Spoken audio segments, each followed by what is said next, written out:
Since it is wafer thin, skirt steak needs to be cooked quickly. Otherwise, it won't have a chance to develop that crispy crust it needs before the interior turns to toast. This means we need to apply direct heat. But as anyone who's ever cooked a steak over charcoal can attest, this almost always results in flame-ups. You know, the soot-producing flames that result anytime the fat runs out of the meat, travels through the air onto the coals below. The way I see it, the meat and the heat are must-haves in this equation, but the air, not so much. So we don't need this. That way there's no air, and if there's no air, there's no way we can have flames. So we will cover the meat nicely and do a little ash management. Obviously you don't want to do this near your house. Fire in the hole!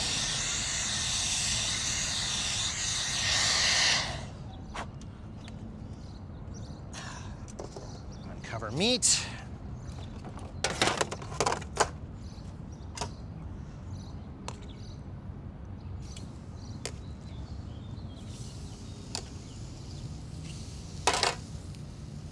No, I'm not crazy. Here's the thing.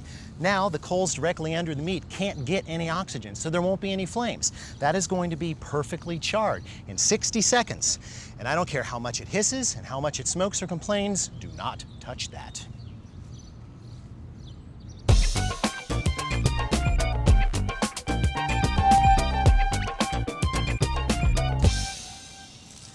Now flip them over.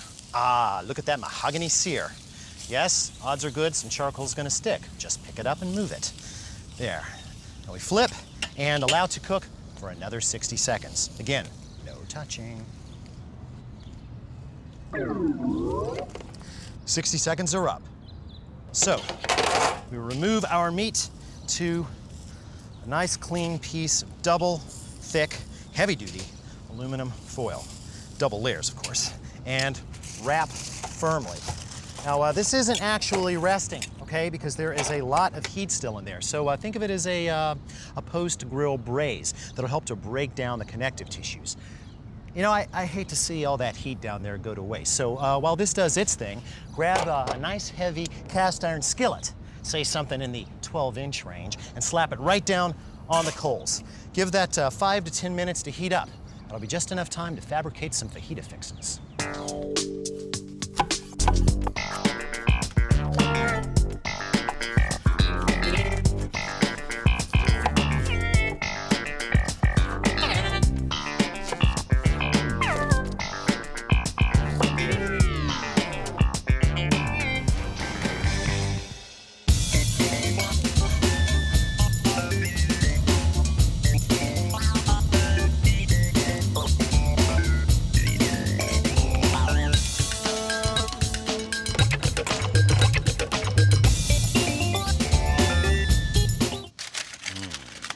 Yum.